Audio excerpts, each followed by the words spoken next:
नमस्कार दोस्तों, एक बार फिर से आप सभी का वेलकम है आपके अपने टीसीएम कोचिंग सागर के ऑफिशियल यूट्यूब चैनल पर, जहां पर मैं आपको जो भी एग्रीकल्चर से रिलेटेड इंपॉर्टेंट वैकेंसीज होती हैं, जो भी नोटिफिकेशंस रिलीज होते हैं, उनको समय समय पर आप लोगों तक पहुंचाता रहता हूं। वो भी हिंदी मीडियम वाले स्टूडेंट्स के लिए बहुत हेल्प मिलती है हमारे इस नोटिफिकेशन से, क्योंकि मैं ज़्यादातर चीज़ें जो एक्सप्लेन करता हूँ आपको हिंदी मीडियम में करता हूँ। चलिए, तो आज के इस वीडियो में हम लेके आए हैं इफको एजीटी भर्ती। इफको एजीटी की जो भर्ती 2025 है उसके बारे में आज हम बात करने वाले हैं। जी हाँ दोस्तों, इफको का नाम तो सभी को पता होगा कि एक सबसे बड़ा जो कोऑपरेटिव एक सोसाइटी है यानी इफको है। सहकारी स्वामित्व वाली सबसे बड़ी एक कंपनी है वो इफको है।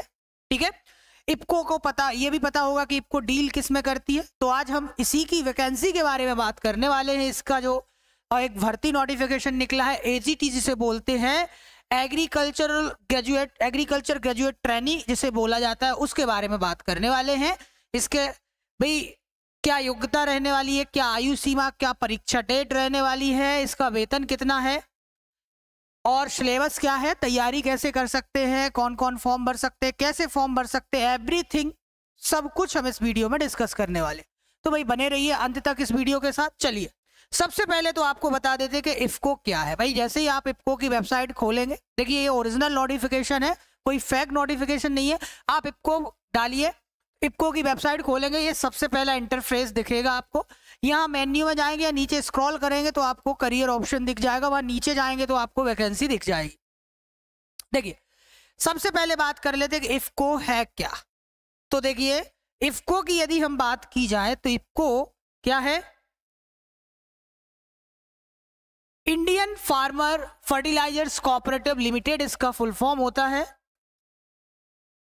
यह एक भारत की प्रमुख खाद्य उर्वरक सहकारी संस्था है। इसकी स्थापना जो 1967 में किसानों को उर्वरकों की आपूर्ति और कृषि उत्पादकता बढ़ाने के उद्देश्य से की गई थी। इफको मुख्य रूप से यूरिया हो गया, डीएपी हो गया, एनपीके और जैविक उर्वरकों का उत्पादन और वितरण करता है। तो इसका क्या काम है भाई, यूरिया, डीएपी, एनपीके और फर्टिलाइजर्स जो आपके ऑर्गेनिक फर्टिलाइजर्स हैं उनका प्रोडक्शन और डिस्ट्रीब्यूशन का काम करता है। देखिए, यूरिया का उत्पादन हो गया, किसानों के लिए सेवाएं देना जैसे कृषि जागरूकता कार्यक्रम, मिट्टी परीक्षण, डिजिटल प्लेटफॉर्म के माध्यम से सलाह देना किसानों को। यह एक सहकारी संस्था है जिसमें लाखों किसान सदस्य, भाई ये किसी एक की नहीं है, कोऑपरेटिव सोसाइटी टाइप से है ये, है ना। नवाचार और सतत विकास करना यानी पर्यावरण के अनुकूल नैनो यूरिया और जैविक उर्वरकों का विकास करना इसका प्रमुख उद्देश्य है। तो एक अपने आप में बहुत अच्छी रिपोर्टेड सहकारी संगठन है ये, जिसमें जॉब करना एक अच्छा है भाई, और आपके फ्यूचर के लिए भी अच्छा है। अब देखिए, इन्होंने जो वैकेंसी निकाली है, सीधी बात करते हैं, भारतीय किसान उर्वरक सहकारी समिति ने जो वैकेंसी निकाली है कृषि स्नातक प्रशिक्षु यानी एग्रीकल्चर ग्रेजुएट ट्रेनी के पद के लिए ये वैकेंसी या भर्ती निकाली गई है। इसमें बात कर लेते हैं हम कि जो है इसमें एलिजिबिलिटी क्या है, कौन कौन स्टूडेंट जो है इसमें फॉर्म भर सकते हैं। एलिजिबिलिटी क्राइटेरिया की बात करें तो 4 वर्षीय पूर्णकालिक नियमित बीएससी कृषि डिग्री। देखिए 4th ईयर, तो अब भाई ऐसा कुछ भी नहीं है, साफ साफ लिखा कि आपकी जो बीएससी एग्रीकल्चर होनी चाहिए वो 4 साल की बीएससी एजी की डिग्री होनी चाहिए। अब कई सारे स्टूडेंट का मैसेजेस आएगा, कॉल या पूछेंगे, डाउट होगा कि सर बीएससी हॉर्टिकल्चर, देखिए बीएससी कृषि यानी बीएससी एग्रीकल्चर जिन्होंने कर रखा है वही एलिजिबल है, ना तो बीटेक इन्होंने मांगा है, ना यहाँ पर फॉरेस्ट्री हॉर्टिकल्चर कुछ भी नहीं। तो ये बीएससी एजी वालों के लिए स्पेशल है भाई, बीएससी एजी वालों के लिए। तो एक डाउट क्लियर हुआ, और वो भी 4 साल का। सामान्य ओबीसी वर्ग के उम्मीदवारों के लिए न्यूनतम 60% अंक। देखिए भाई, जो ओबीसी है और जो आपके जर्नल है, तो इन सभी के लिए देखिए, सामान्य और ओबीसी, जर्नल और ओबीसी के लिए आपकी जो डिग्री होनी चाहिए वो 60% मार्क्स के साथ होनी चाहिए, और एससी एसटी के लिए 55% अंक अनिवार्य है। तो जो ग्रेजुएट आपने कर रखा है, आपका जो मिनिमम है वो 60% अनरिजर्व कैटेगरी और ओबीसी के लिए, एससी एसटी के लिए 55%। केवल 2022 या उसके बाद बीएससी एग्रीकल्चर पास करने वाले उम्मीदवार आवेदन कर सकते हैं। एक क्राइटेरिया ये भी है कि भाई जिन्होंने बीएससी की अपनी डिग्री 2022, ठीक है, 2022, ठीक है, या इसके बाद पास आउट किए वो ही आवेदन कर सकते हैं। और जो डिग्री है आपकी यूजीसी मान्यता प्राप्त विश्वविद्यालय या संस्थान से होनी चाहिए। तो एक डाउट और रहता है, क्या इसमें आईसीआर के एक्रीडिएशन होना जरूरी है? नहीं जी। तो जितने भी जो भी प्राइवेट कॉलेज, देखिए 99% जो कॉलेज हैं वो यूजीसी से ही चलते हैं मेरे भाई। यूजीसी है ना, यूनिवर्सिटी ग्रांट कमीशन ही सभी को मान्यता देता है। फिर आईसीआर का एक्रेडिटेशन अलग बात है, वो अलग होता है कि एग्रीकल्चर आप कोर्सेज चला रहे हैं तो आईसीआर मान्यता देता है, लेकिन सभी जो होते हैं यूजीसी से होते हैं। तो सभी कॉलेज है, तो इसमें कोई दो राय नहीं है कि आपका यूजीसी से है कि नहीं है। तो सिर्फ उन्होंने यूजीसी ही बोला है, ना कि आईसीआर का एक्रेडिटेशन बोला है। तो जितने भी प्राइवेट कॉलेज वाले हैं वो भी एलिजिबल है, ऐसा कहीं मेरे यहाँ पर नहीं है कि भैया नहीं हो आप लोग, ठीक है। आईसीआर से एक्रेडिटेशन नहीं है तो एलिजिबल नहीं हो। तो 2-3 डाउट आपके यहाँ से क्लियर हुए। तो यहां पर ये तो होती है योग्यता की बात। चलिए अब नेक्स्ट आगे बढ़ते हैं तो देखते हैं कि भाई आयु यानी एज लिमिट क्या है। तो 30 वर्ष 1 मार्च 2025 तक अधिकतम आयु, यानी आप 30 साल के हैं तो फॉर्म भर सकते हैं। यदि रिलैक्सेशन की बात करते हैं तो एसटी एसटी वर्ग के लिए 5 वर्ष की छूट, यानी 35 वर्ष के हैं आप 1 मार्च 2025 तक, यदि 35 वर्ष आयु तो आप फॉर्म भर सकते हैं। ओबीसी के लिए नॉन क्रीमी लेयर को छोड़कर 3 वर्ष की छूट यहां पर दी जा रही।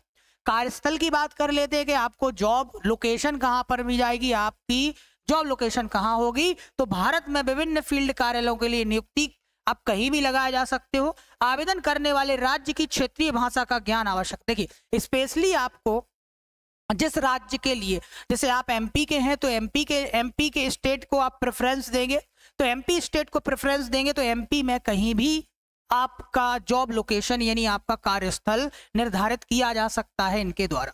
तो भाई क्योंकि देखिए क्षेत्रीय भाषा इन्होंने स्पेशली मांगी गई है कि आपको क्षेत्रीय भाषा, जिस राज्य में आप अप्लाई कर रहे हो वहां की क्षेत्रीय भाषा होनी चाहिए। चयनित उम्मीदवारों को भारत में ये कहीं भी पदस्थ किया जा सकता है, बट स्पेशली आपको जो स्टेट आप प्रेफरेंस में देंगे वहीं पर आपको नियुक्ति मिलेगी। इसके बाद में हम बात करते हैं कि भाई नॉलेज, भाषा का ज्ञान क्या होना चाहिए। तो देखिए भाई लैंग्वेज, जिस राज्य के लिए आवेदन कर रहे हैं उसकी स्थानीय भाषा का पढ़ना लिखना और बोलना अनिवार्य है। जाहिर सी बात है आप एमपी के तो एमपी के करेंगे। हिंदी का ज्ञान वांछनीय, यानी हिंदी आनी बहुत जरूरी है। प्रशिक्षण अवधि 1 वर्ष की रहेगी, यानी आपका जब पेपर एग्जामिनेशन सब कुछ हो जाएगा इसके बाद आपकी ट्रेनिंग पीरियड रहेगा 1 साल का। ट्रेनिंग पीरियड के दौरान आपको 33,300 रुपए प्रति माह मिलेगा। इसके बाद प्रशिक्षण के बाद नियमित नियुक्ति कर दी जाएगी। आपकी परमानेंट जॉब है मेरे भाई, परमानेंट है ना। 37,000 से 70,000 प्रति माह वेतन एवं अन्य भत्ते आपको मिलने वाले हैं। तो इस बेरोजगारी के दौर में काफी अच्छी अपॉर्चुनिटी है कि देखिए आप भाई ट्रेनिंग पीरियड में ही 33,300, और जब आप 1 साल का ट्रेनिंग पीरियड कंप्लीट कर लेंगे उसके बाद आपको 37,000 से 70,000 रुपए, यानी ये समझ लीजिए 58,000 60,000 रुपए तो आपके कहीं नहीं जाएंगे। इसके बाद आपके अलाउंस यानी भत्ते अलग। तो कितनी अच्छी अपॉर्चुनिटी है, और भी ग्रेजुएट लेवल पर, और specially for BSc agriculture student के लिए। चलिए ये तो बात हो गई। अब आगे देखते हैं कि भाई इसका सिलेक्शन प्रोसेस क्या रहने वाला है। यदि हम बात करते देखिए हाँ एक चीज और, सेवा बॉन्ड। यहां पर एक छोटा सा बॉन्ड, नेगेटिव में बिल्कुल मत लेना है, बिल्कुल मत ही लेना इसको नेगेटिव, क्योंकि देखो सामान्य ओबीसी वर्ग के लिए 80,000 का बॉन्ड है, एससी एसटी वर्ग के लिए 20,000 का बॉन्ड भरना। एक सिक्योरिटी बॉन्ड होता है कि भाई साहब इन्होंने बोला है कि आप प्रशिक्षण सफलतापूर्वक करने के बाद 3 वर्ष की सेवा अनिवार्य है, यानी 3 वर्ष के पहले यदि आप जॉब छोड़ते हैं तो यदि ये बॉन्ड आपका लगेगा, आपका ये बॉन्ड उसमें से कट जाएगा। एक बात बताइए, एक तो इतनी अच्छी जॉब है, परमानेंट जॉब है, कौन छोड़ना चाहेगा मेरे भाई, कौन छोड़ना चाहेगा। 70,000 रुपए आपको मिलेंगे, छोड़ेंगे क्या? नहीं छोड़ेंगे। तो बस ये सिक्योरिटी पर्पस से तो कई सारे स्टूडेंट इसमें नेगेटिव मांग लेते हैं, कुछ भी नहीं है मेरे भाई। आप बताइए 33,000 तो आपको स्टार्टिंग से मिलना ही, 1 साल में तो आप 80,000, 33,000 2-3 महीने की आपकी सैलरी है, बात खत्म है, ठीक है। तो ये तो बॉन्ड छोड़ो, ये कोई इतना ज्यादा नहीं है। बस ये है कि एक सिक्योरिटी पर्पस से लोग कि भाई 3 साल तक यदि आप छोड़ते तो आपका ये बॉन्ड रहेगा। चयन प्रक्रिया की बात करते हैं, सिलेक्शन प्रोसेस कैसे रहने वाली है। सबसे पहले होता है आपका प्रीलिमिनरी ऑनलाइन परीक्षा, यानी प्रारंभिक ऑनलाइन परीक्षा होगी। उम्मीदवार स्वयं के संसाधनों का उपयोग करेंगे। देखिए सबसे पहले एक कंप्यूटर बेस्ड टेस्ट आपका जो होगा, है ना, ये होगा ऑनलाइन परीक्षा। इसके लिए देखिए मोबाइल का बिल्कुल इस्तेमाल करनी करिएगा। कई बार क्या होता है, देखिए सबसे अच्छी बात इसकी क्या है कि जो इनका प्रीली एग्जाम होता है, जो फर्स्ट टेस्ट होता है, ये आप घर बैठ के दे सकते हैं अपने लैपटॉप, पीसी या मोबाइल से। सबसे बड़ी बात ये है, ठीक है, ओपन एनवायरनमेंट में। तो भाई यहां से अब तो पहला टेस्ट है, इसके बाद दूसरा टेस्ट होगा, मुख्य ऑनलाइन परीक्षा जो होगी, यहां पर आपको एग्जामिनेशन सेंटर पर बुलाया जाएगा। तो देखिए पहले प्रीलिम्स जो है आप कहीं से भी दे सकते हैं, इसके बाद में जो मेंस होगा यानी जो उनका दूसरा टेस्ट होगा, यहाँ पर सेंटर्स आपके रखे जाएंगे अहमदाबाद, बेंगलोर, दिल्ली, कोलकाता, चेन्नई, लखनऊ, नागपुर, गुवाहाटी, पटना, रायपुर, सूरत, वाराणसी, चंडीगढ़, देहरादून, पुणे, हैदराबाद, विजयवाड़ा, कोच्चि, जोधपुर, जम्मू कश्मीर, शिमला, भोपाल और जबलपुर में इसके सेंटर रखे जाएंगे मेंस के। तो प्रारंभिक तो आप कहीं से भी, इसके लिए भाई आप मोबाइल का यूज मत करिएगा, क्योंकि मोबाइल में क्या होता है, कई बार एक बार टेस्ट आप बाहर हो गए तो दोबारा आपका ज्वाइन नहीं होगा। तो अच्छा नेटवर्क होना चाहिए और लैपटॉप या डेस्कटॉप से ही अटेम्प्ट करिएगा। मुख्य परीक्षा में प्रदर्शन के आधार पर आपको व्यक्तिगत साक्षात्कार यानी इंटरव्यू के लिए बुलाया जाएगा। फिर अंतिम रूप से चयनित उम्मीदवारों का मेडिकल टेस्ट होगा, इसके बाद में आपको ज्वाइनिंग मिल जाएगी। चलिए, तो ये पूरी आपकी सिलेक्शन प्रोसेस है। यदि हम बात करते हैं कि भाई इसकी एग्जामिनेशन डेट क्या है, तो ऑनलाइन आवेदन स्टार्ट हो चुके हैं और लास्ट डेट है 15 मार्च। तो भाई अभी से ये वेबसाइट है, आप इनकी जाइएगा agt.ifco.in पर जाइएगा। तो यहां पर आप डायरेक्ट अभी से फॉर्म भरने स्टार्ट हो गए, अपना रजिस्ट्रेशन कीजिए, फॉर्म भरना स्टार्ट कीजिए। यदि आप लोगों को फॉर्म भरने में समस्या आ रही है तो आप हमें कमेंट बॉक्स में बताइएगा, हम इस पर भी एक वीडियो बना देंगे। तो यहाँ पर स्टार्ट हो चुका है भाई, 15 मार्च लास्ट डेट है, इस डेट को नोट डाउन कर लीजिएगा। यह पद फील्ड वर्क से जुड़ा, देखिए इसमें आपको क्या करना होगा कि ये फील्ड वर्क है, यहाँ पर आपको फील्ड में भेजा जाएगा। इसके लिए केवल वे ही उम्मीदवार आवेदन करें जो ग्रामीण क्षेत्रों में कार्य करने के इच्छुक हो। आवेदन केवल ऑनलाइन माध्यम से स्वीकार किया जाएगा, ये उन्हीं ने लिखा है पूरा का पूरा। एक सुनहरा अवसर है कृषि स्नातकों के लिए जो प्रतिष्ठित इफको संगठन में करियर बनाना चाहते हैं। तो काफी अच्छी अपॉर्चुनिटी है इस समय आपके लिए, और सीधा सीधा आपको ग्रेजुएट मांगा गया है, तो अच्छा खासा आपका अपॉर्चुनिटी। चलिए अब बात कर लेते हैं कि इसका जो सिलेबस है वो क्या है। तो देखिए सिलेबस आपका प्रीलिम्स मेंस सभी का एक सा रहता है। आपका 100 नंबर का पेपर आएगा। यहाँ देखिए एग्रीकल्चर में आपके ये टॉपिक रहेंगे, fundamental of agriculture, crop production and management, soil science and fertiliser, entomology and plant pathology, horticulture, agriculture economics, agrometeorology हो गया, बेसिक एग्रीकल्चर और इंजीनियरिंग हो गया, फूड प्रोसेसिंग एंड स्टोरेज। तो ये एग्रीकल्चर के टॉपिक्स है। आपके लिए सबसे अच्छी बुक जैसे नेमरा, सुंडा वगैरह आप पढ़ सकते हो, और भी अच्छी अच्छी बुक्स है उनको प्रेफरेंस दे सकते हो। बाकी आप हमारे टेलीग्राम चैनल लिंक डिस्क्रिप्शन है, वहां पर ज्वाइन कर लीजिए, वहां भी हम प्रैक्टिस करवाते रहते हैं। साथ ही साथ आप यदि चैनल पर नए हैं तो उसको सब्सक्राइब कर लीजिए, क्योंकि हम अभी इसके हो सकता है इसका कोई बैच लॉन्च हो तो उसके बारे में आपको इन्फॉर्मेशन मिल जाएगी। तो ये एग्रीकल्चर का सिलेबस है आपका। इसके बाद बात करते हैं आपके और क्या रहने वाला है। जनरल नॉलेज भी आता है, जैसे भारत और विश्व के भाई करंट अफेयर्स हो गया आपका, government schemes related to agriculture से जुड़ी हुई कृषि योजनाएं, इंडियन कॉन्स्टिट्यूशन एंड पॉलिटी वगैरह से भी क्वेश्चन आ सकते हैं, Indian economy, scientific research and development वगैरह से क्वेश्चंस आ सकते हैं आपके। इसके बाद बात करते हैं आपका रीजनिंग और quantitative aptitude, number system, clock, calendar, puzzle, है ना, वेन डायग्राम वगैरह, परसेंटेज रेशियो से question, simple compound interest, speed, time, speed and distance से भी क्वेश्चंस देखने को मिल जाते हैं। इसके बाद बात करते हैं जर्नल इंग्लिश से भी आ जाते हैं, कंप्यूटर नॉलेज से भी क्वेश्चन आ जाते हैं। ये रहा आपका कि भैया कितने मार्क्स का क्या क्या आता है। तो देखिए सबसे ज्यादा वेटेज रहता है वो एग्रीकल्चर का रहता है। यदि हम स्टार्ट करेंगे तो आपको एग्रीकल्चर कंप्लीट स्टार्ट बैच कर देंगे। तो भाई यहाँ पर 40 क्वेश्चन 40 अंक के होंगे, जर्नल नॉलेज भी 10-10 अंक के होंगे, रीजनिंग ये सब 10-10 मार्क्स के होते हैं आपके। बाकी एग्रीकल्चर के जो 40 क्वेश्चंस आपके 40 मार्क्स के आएंगे। अब बात होती है नेगेटिव मार्किंग की, तो नेगेटिव मार्किंग इनके ऊपर डिपेंड करता है, ये रख भी सकते हो और नहीं भी रख सकते, ठीक है।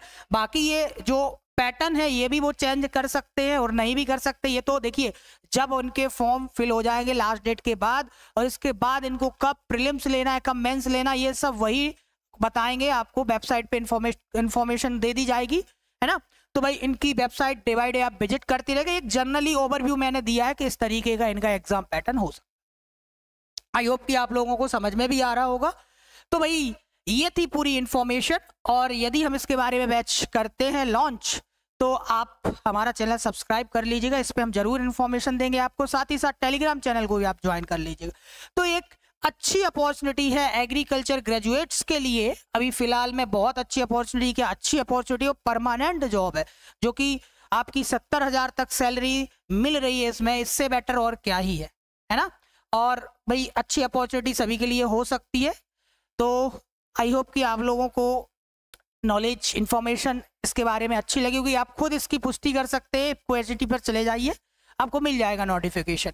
और टेलीग्राम में मैं इसका ऑफिशियल नोटिफिकेशन भी डाल दूंगा, तो वहां से भी आप डाउनलोड कर लीजिएगा। मिलते हैं नेक्स्ट वीडियो में नेक्स्ट टॉपिक या नेक्स्ट वैकेंसी के साथ। तब तक के लिए सभी को नमस्कार, जय हिंद, जय भारत, जय जवान, जय किसान दोस्तों।